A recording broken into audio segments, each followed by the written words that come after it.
we've been really, really great hosts to Erran here today because we've got him in, we've got him mic'd up, we got him like interviewed and shuffled between rooms, and we've not fed him yet.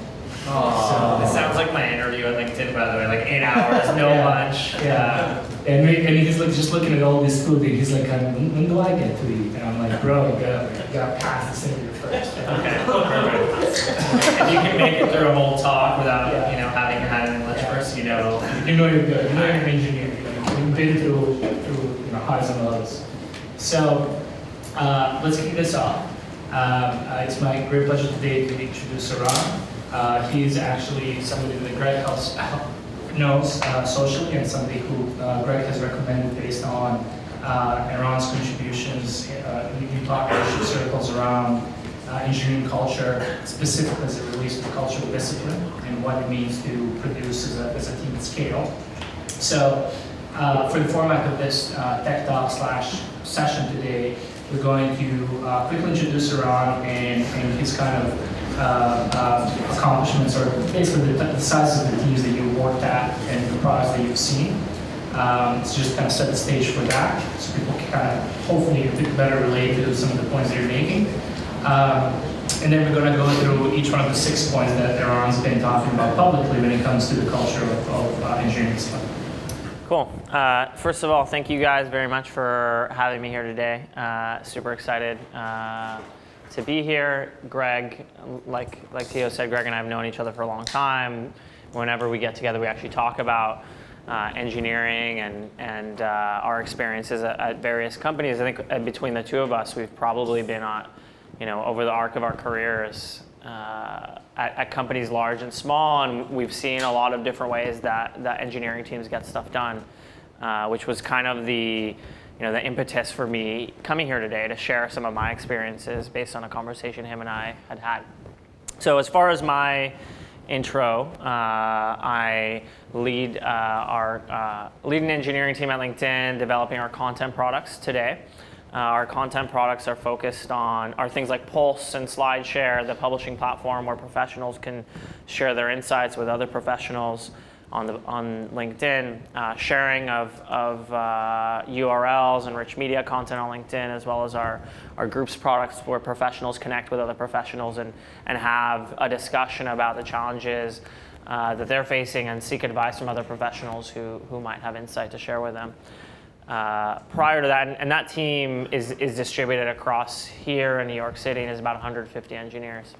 Prior to that, I was working on what we call our core products engineering team at LinkedIn. Products like the profile, products like growth, products like the entire member-to-member connection ecosystem, things really what you think of when you think of LinkedIn.com. Really the suite of features and products that Reed and the rest of the founding team thought of when they created LinkedIn. And I worked on that team for 4 years, and I really saw that team grow from about 8, 9, 10 engineers when I started in 2009 to, again, when I had the opportunity to lead it, roughly 100, 125 people, and seeing, and we were really founded, that team was really founded on a lot of these principles we're going to talk about today. When you're running the core part of a very large business, and when I say running, I mean on the technology side, it is really, really important that you have discipline in how you execute, how you think about product strategy, how you think about dealing with production issues, and a bunch of other things. And with that really firm foundation of these principles, we're able to scale, like I said, really smoothly, both in terms of membership from 30 million when I started to north of 350 where we are today, in terms of load, from something on the order of maybe 1,000 QPS on our services that we're exposing our profile data to north of 1 million QPS.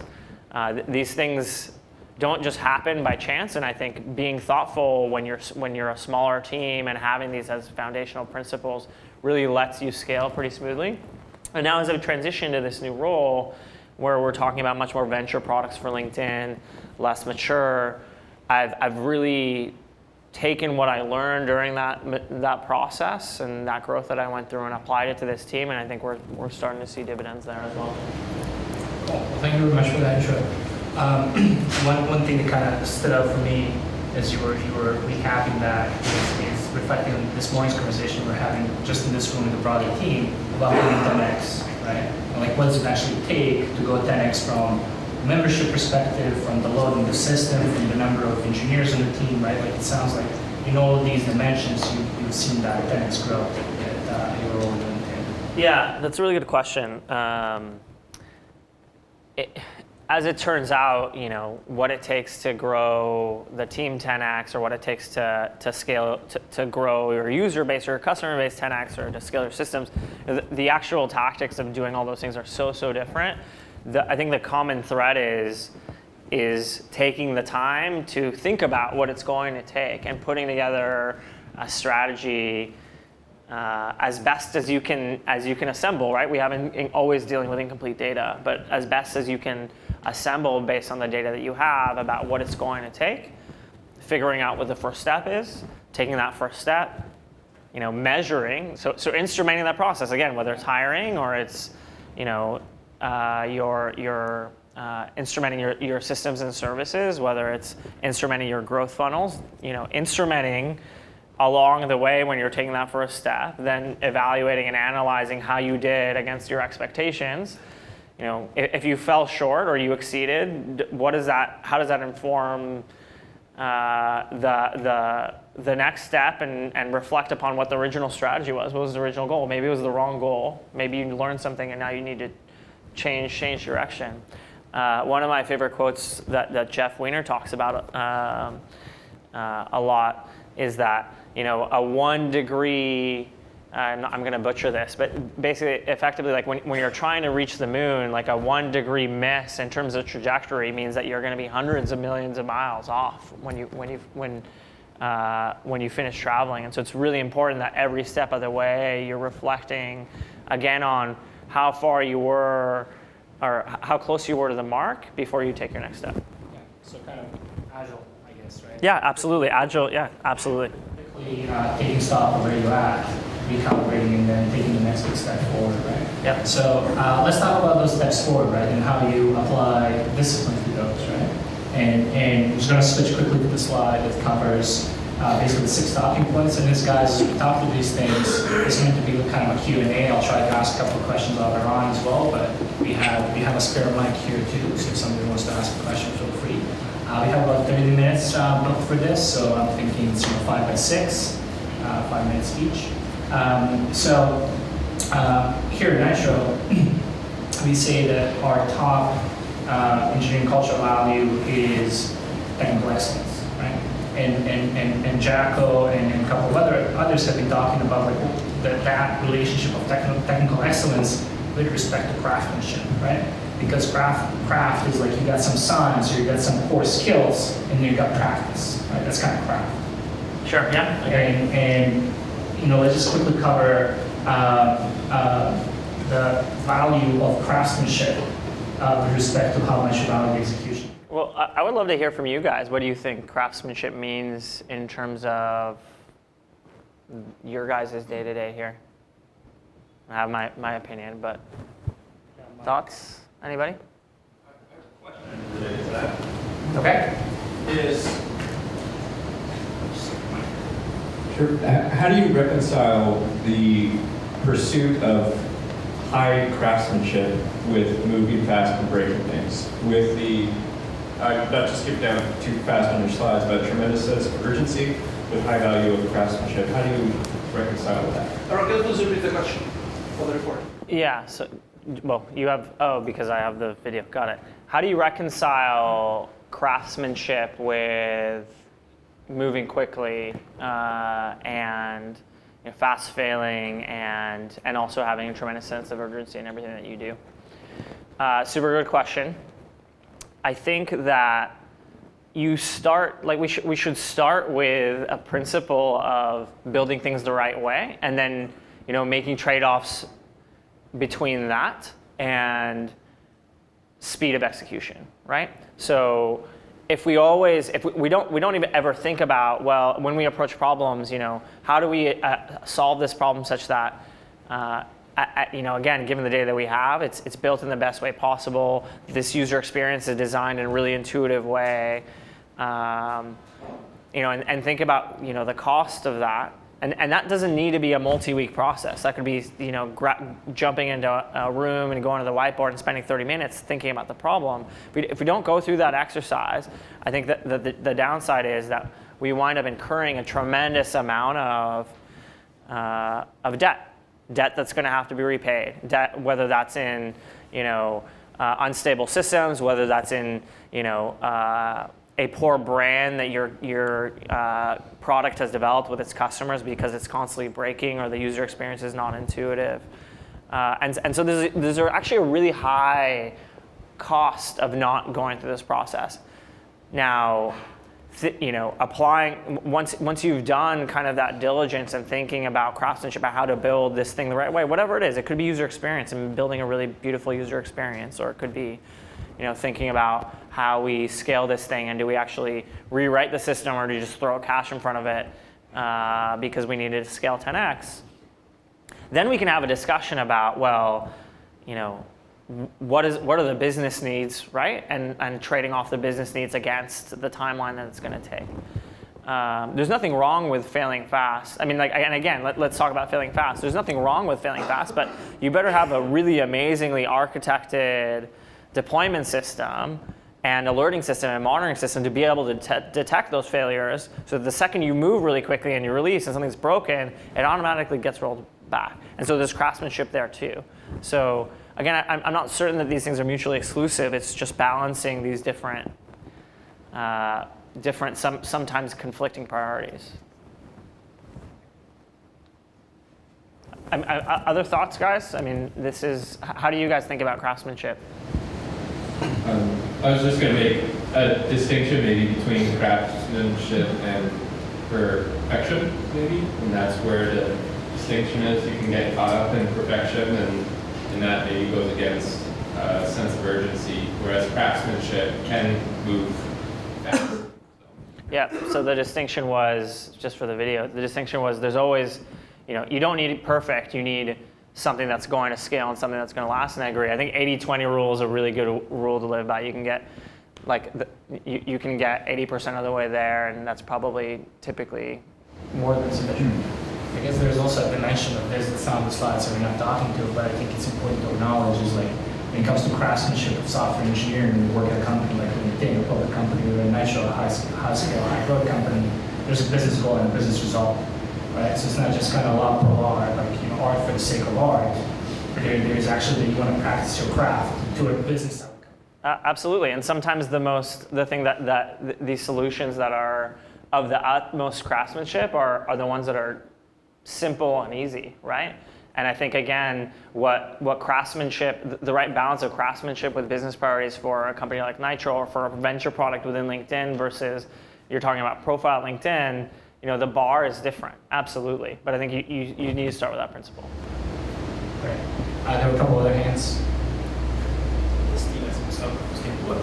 I was just going to add as well, I think you touched upon this when speaking about technical debt. And, when I think of craftsmanship and execution, you can even boil it down to a craft such as a plumber. I can hire a plumber who comes into the house, and at the end of the day, he fixes it so my sink drains. The craftsmanship was poorly done, where the next day I'm calling them on the plumber. So I think that the execution could be the same. I wanted my sink working that day, but how you went in and you applied your craft will determine how long lasting that is.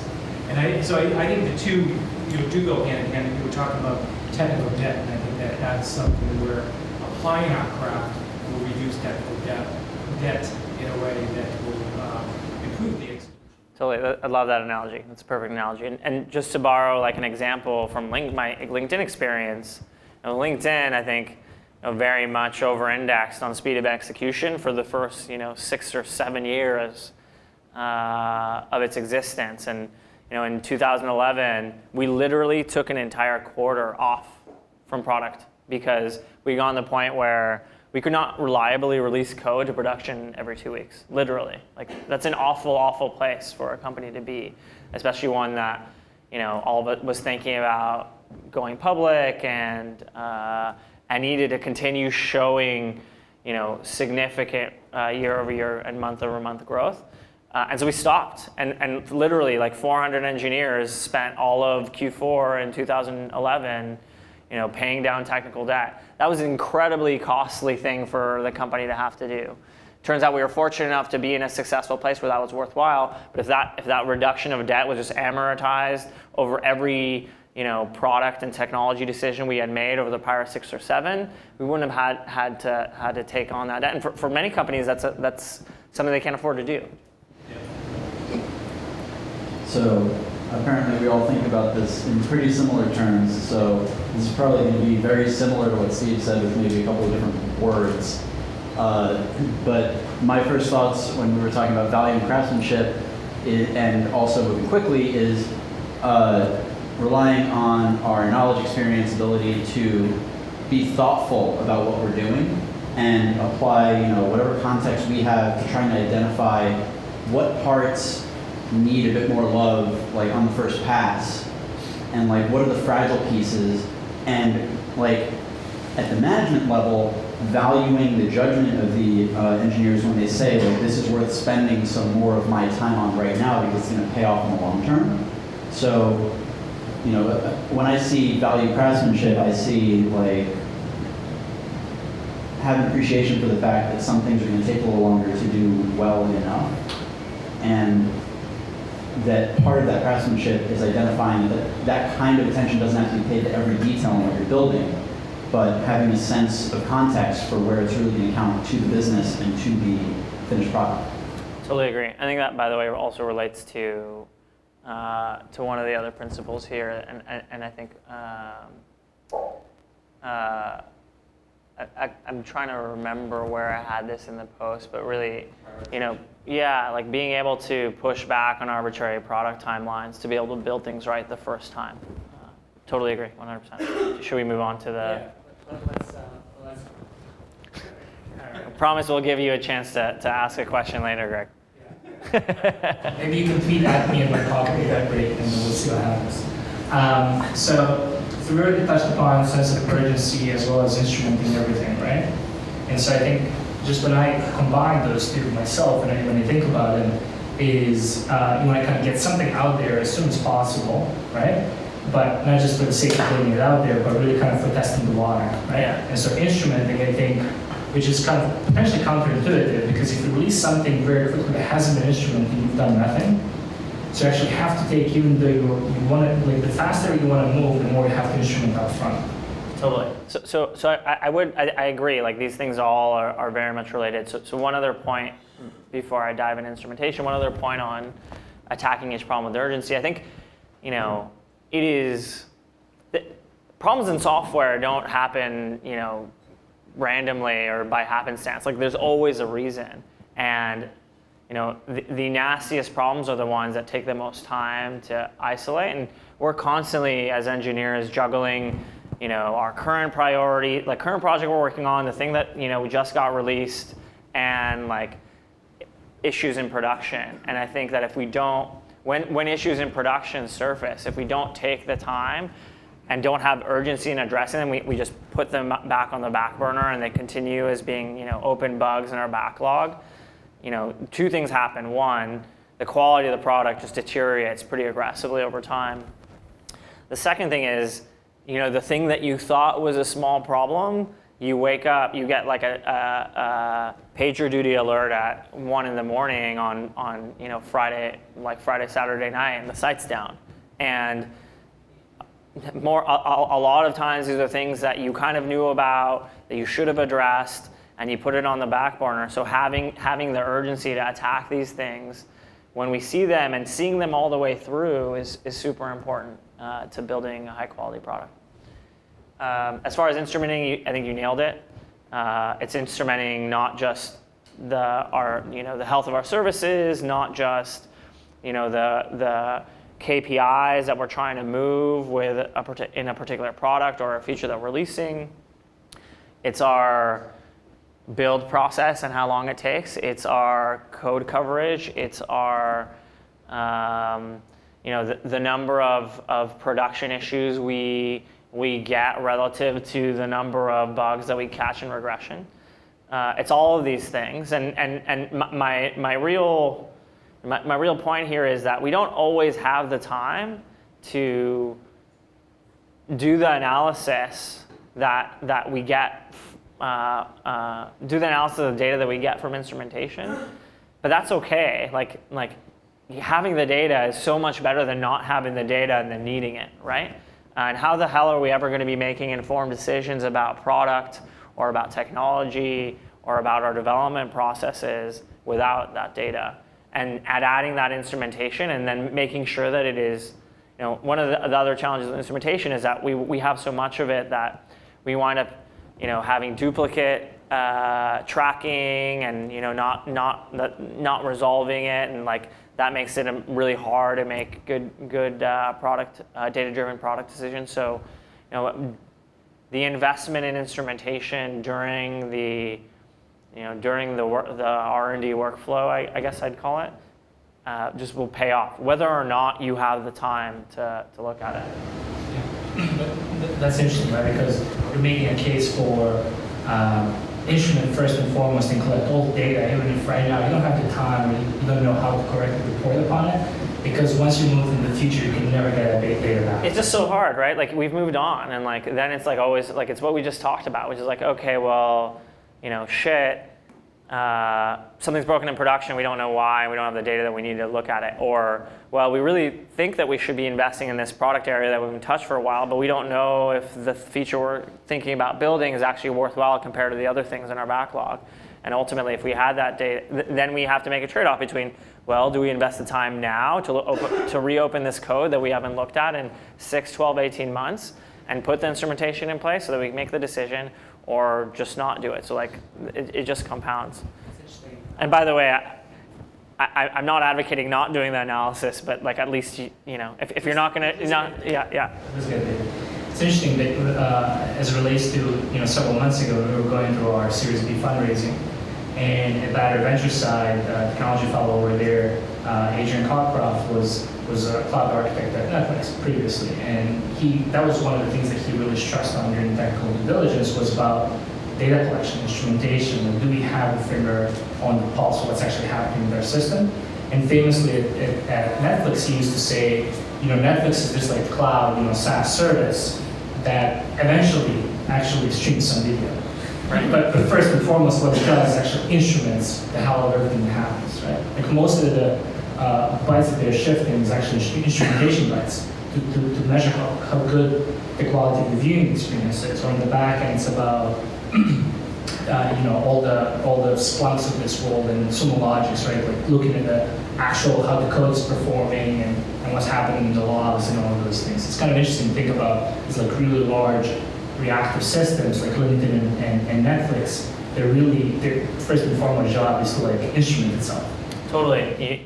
The classic quote here is, if you don't measure it, you can't fix it, right? And in the case of Netflix and honestly LinkedIn, if we're not measuring how we're doing and trying to deliver the value that we're trying to deliver our members, like how the hell do we know that we're even like providing any value in the first place, right?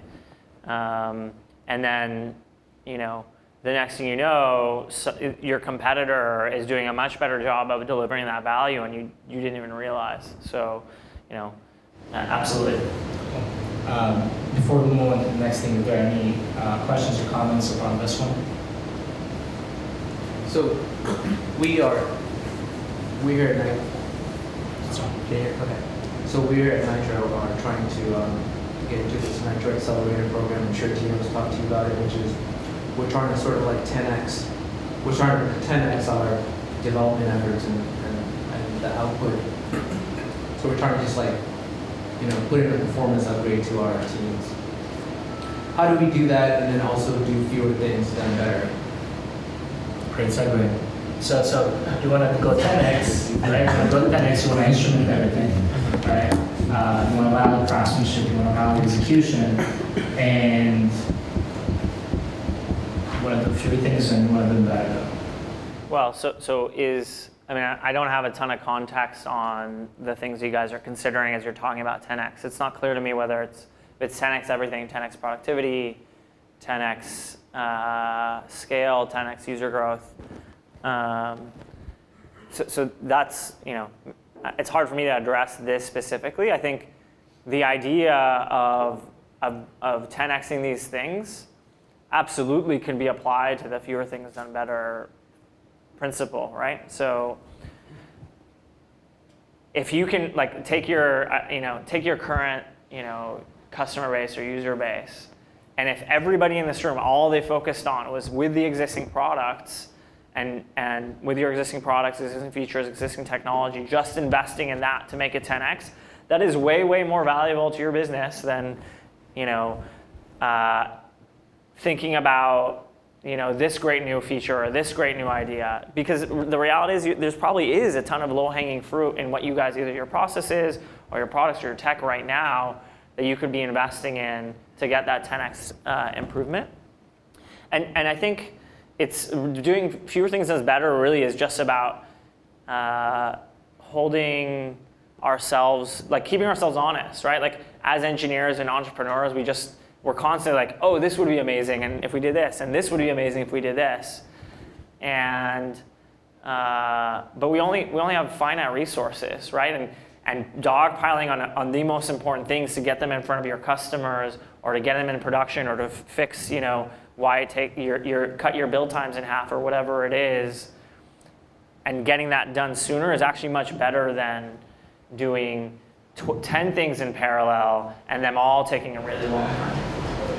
Yeah, just in that comment, the way we're thinking about that right now, or pondering if this is an appropriate way for us to do it, is thinking about what are kind of top 3 to 5 things we want to do every single quarter, and then assign a dedicated team to just that, right? Because right now what's been happening is as we're growing, both in terms of users or in terms of noise or in terms of just number of engineers in the team, right? It's really easy to get busy with something, and then everybody does something, and then what does it all amount to, right? And it almost seems like sometimes those things just take longer and longer and longer than they should, because it's an engineer spending half their time to get things done while they're spending another half their time doing something else. And as much as we think that we're amazing multitaskers, context switching is actually fairly unproductive. So that's exactly, ironically, that's exactly what we do at LinkedIn.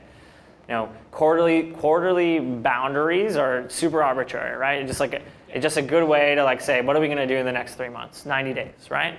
Pick 3 to 5 things, and it doesn't matter. And there are probably other things that we may think we might want to try to do, but if we don't get those 3 to 5 things done, then we fucked up. So that is absolutely kind of embodying the fewer things done better principle. So I totally agree. You had a follow-up question, it sounded like.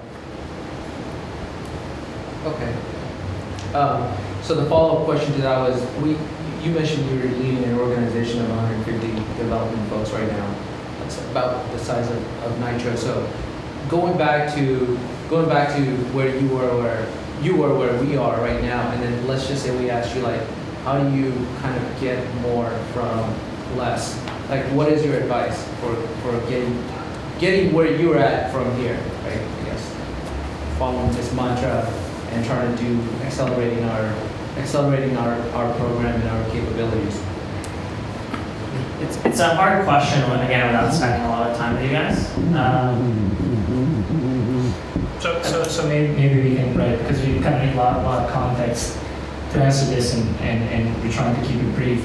But maybe if you can just reflect about if there was an aha moment or a big lesson learned when you were going from maybe 30 people to 100 people, that type of growth. At that time, we were kind of you need managers of managers, you got multiple people working on multiple things. It's usually been most startups, right? It's that magical Dunbar number, in the organization. You cross that kind of human capacity to just know everybody, understand what they're working on, to now you have to break up. Yeah, I don't know that there is, again, because every team and company is different, there's no, in my opinion, there's no pattern that you just apply to, that just works everywhere. I think you start with understanding, my sense is things are obviously working for you guys right now. Spend the time to understand what it is that's gotten you as far as you are, like to this point, those things are going to scale. Like spending some time thinking about how you scale those things when you go from 30 to 100 is important. So for example, if you're talking about now we actually need to put some more organizational structure in place and we need to hire managers, that's fine. You know, those managers should be very much, you know, everything that they do should be, you know, within the context of those 3, 5, 10 things that got you here today, and reapplying what got you from, you know, your first engineer to 30 to their own teams, right? And then I think that there is some, you know, processy things that come with being a large organization. That doesn't mean move slower. In fact, like ideally you have everything around technology development automated, so things actually move faster. But I think some of these principles, you know, again, for us, were foundational and things that we carried through all of that growth. And every new manager came on board, you know, embodying these principles and applied them to their team. And as they developed and coached new engineers coming onto the team, they coached them in these things. And that's kind of what carried us. And I would, you know, it may not be these things. It might be it's probably other things. You just figure out what those things are. Cool. So we have less than 10 minutes. Okay. And I think we already slightly touched upon prioritization and planning, but what we haven't talked at all is the hot hiring bar, or putting the team together, right? Yep. So again, you know, I think we've been recently, historically, we've been, say, hiring at like a pace of like 1 person per month. In the last 6 months, we've gotten it all the way up to like 5 people per month. So like now going through that phase of like faster growth and faster hiring. So again, just kind of going off your own experience, when it comes to establishing and hopefully even raising the hiring bar, how have you done that over like going from like 10-ish to more than 100 engineers in the team? Like, There's this tool called LinkedIn where you can find engineers. I like that. Yeah, he actually paid him to set me up with that question. So that's right. Yeah, you get a free subscription that you can use for your recruiting needs. You know what? Like, you know, I love LinkedIn. It's kind of expensive, so like I'll appreciate it. Okay, perfect. I walked into that one. It's recorded. So I think that you scale, again, I think recruiting is like anything else. Like imagine this was a software problem you were trying to solve, like you instrument recruiting and you figure out what parts of your pipeline and your interview process is working and what's not. Like I think at different stages at LinkedIn, we had different problems. Sometimes, you know, top of the funnel, you know, we weren't getting enough people on top of the funnel. Sometimes we weren't closing people. Sometimes we were losing them to Google. Sometimes we were losing Facebook. Like we've. What's Google? What's Google? Yeah, they're. I don't know. I've heard of them. I think they're like a search engine or something.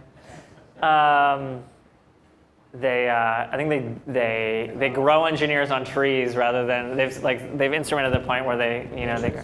That's right.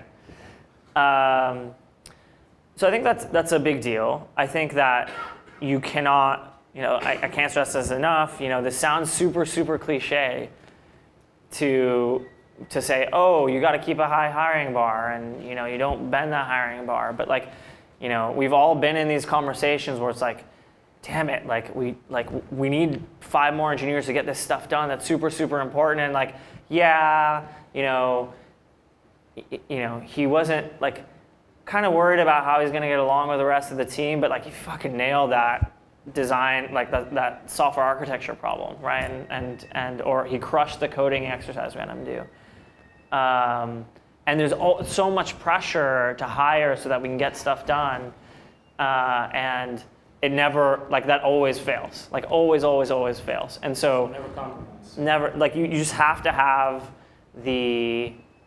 again, you guys have built an amazing thing here. You built it mostly because of the caliber of the people that you've invited into your circle here, right? And the thing that will hurt you more than anything else on this list, honestly, is starting to grow. And as you talked about, scaling is so hard, right? Like, you know, it's very easy. You guys all know what the Nitro culture is like, and you all know, all this tribal knowledge and all these things. And as you scale, starting to inject, bits into this system that aren't going to operate as well as the current bits do is going to be pretty destructive. So again, super cliche, something that we all talk about, probably every single one of you guys talk about. And yet in the heat of the moment, in the moment where you're making those interview feedback decisions, or that you're actually as a manager or as a team, reflecting on the interview feedback, that's the time where you have to really reflect and hold that bar super high. Greg's got his hand up. I gotta finish on a high note. If I may just bring it back to the first point, I think you just described basically craftsmanship, except for it's in recruiting. Yeah. Because like the moment you focus on execution of hiring over the craftsmanship of like that evaluating talent, that's when you fail just as much as you fail when you put in a piece of code that you just kind of hacked and then shipped.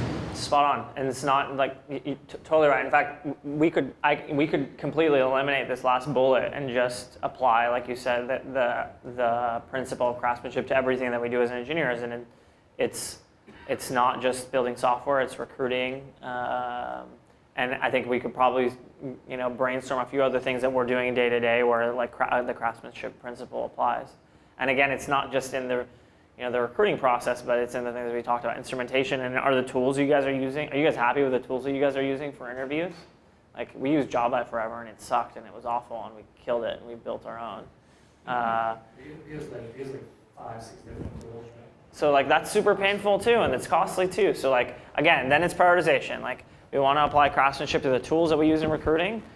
How do we, like at some point it's gonna pay off because you said you're like 5xing the amount of interviews you're doing now because you have to, those recruiting, that's a lot of time and a lot of frustration that, the folks in this room are probably enduring using those crappy interview tools. I've been there, so. I think with them in the last like 3 to 6 months we've done a big upgrade on both the interview experience externally and internally for our team. And that absolutely, we ran out there with shared instrumentation to the team, folks at the top of the funnel, and kind of drove it down and actually apply different tools and practices at each level of the funnel and have James Clay, I don't know if he's here, he really does an amazing report of exactly where things are and how we're doing, and then we know where the focus is. Nice. Well, Greta, you get double takes because you went there and worked on it. Yeah, that was actually my original question when you guys skipped me, but so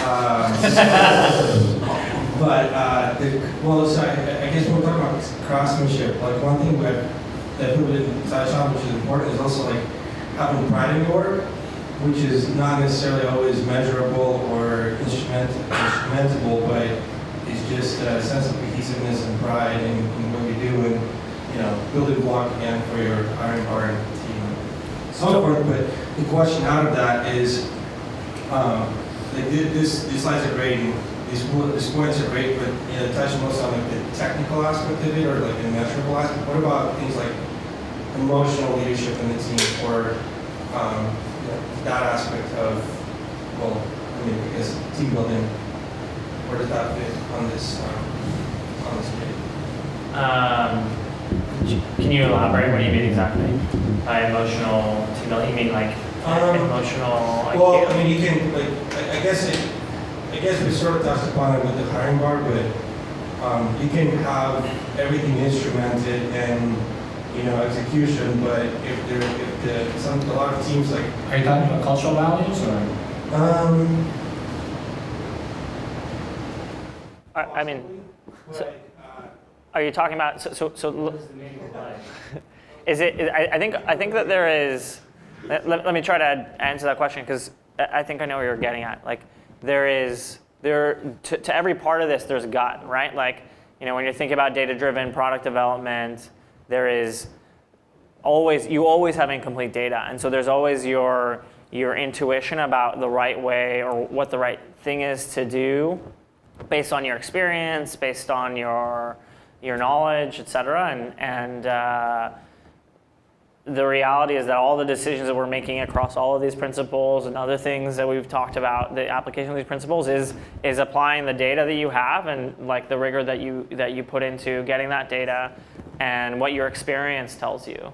If you're doing too much of one or the other, you're probably not making the right decisions. And so in the case of hiring, super inexact science, right? Like it's awful. Like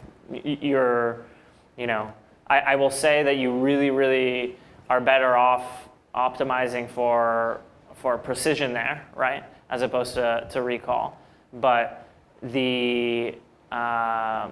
sometimes you go with your gut, like very much. Like I feel like this person would be like I can't put my finger on it.